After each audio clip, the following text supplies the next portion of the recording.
and grace for every day. Through your word, our hearts will see the Lord of hope. Let's go! Oh, oh, oh, oh, oh. We're alive in what you say. Let your truth light up the way. Let's go! Our devices stream thousands of words into our pockets every hour. Yet our habits often remain exactly as they were before we hit scroll. Internal growth is easily choked out. The chase for wealth and the noise of a digital world act like a canopy, blocking the light and leaving our attention spans thin.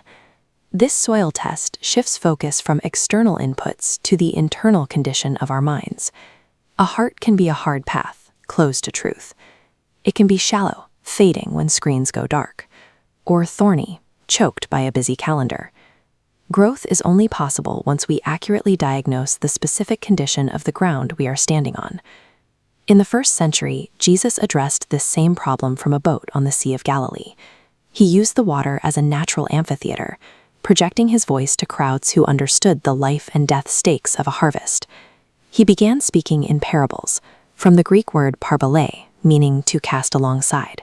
He took a spiritual truth and cast a familiar story right next to it to act as a bridge. This was a judicial act. By using these stories, Jesus revealed the secrets of the kingdom to those hungry for truth, while concealing them from leaders who had already closed their hearts. In his story, Jesus is the master sower. He throws the seed of the word everywhere, but its success depends on how it is received. The seed is constant. Only the soil changes. He illustrated the kingdom's humble beginnings with a mustard seed, the smallest speck a local farmer would handle. He was telling discouraged people that great things start with what looks like an insignificant bud. The kingdom defies human expectations. It is currently in a hidden phase, growing quietly alongside the world's systems without an immediate military takeover. If the kingdom is growing, why does the world around us still look so broken? Jesus explains we live in a field of wheat and tares. An enemy planted weeds directly alongside the good growth, leaving the two tangled together. God acts as a patient farmer. He allows the wheat and the weeds to coexist for a season, refusing to uproot the counterfeit if it means risking the genuine growth. This patience serves a future goal, ensuring that the maximum possible amount of grain is protected until the harvest at the end of the age. This is how a life builds a legacy, by enduring until the final sorting. He echoed this with the parable of the dragnet. A heavy net catches everything in the water, but the sorting only happens on the shore. The presence of weeds does not mean the kingdom is failing. It means we are in the messy phase of growth that requires patience. Since the kingdom grows quietly, our response depends on what we think it is worth.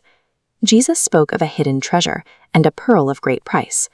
In both cases, the value of the find is so high that it dwarfs everything else the person owns.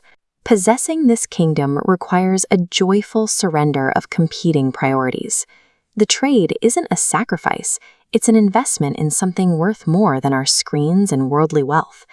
Only when we recognize this value do we find the motivation to cultivate our own soil and aim for a harvest that lasts. To produce that harvest, start with a weed pull. Identify one specific thorn, a worry, a distraction, or a desire for money, and consecrate that specific thing to God today. Next, conduct a value check. Trade 15 minutes of aimless digital scrolling this week for deep study or prayer. Finally, approach the word with a new prayer. Instead of looking for entertainment, ask for a softened, receptive heart. The master sower throws the seed to everyone, but it is only the intentionally cultivated soil that yields a harvest capable of changing the world. This truth into your day.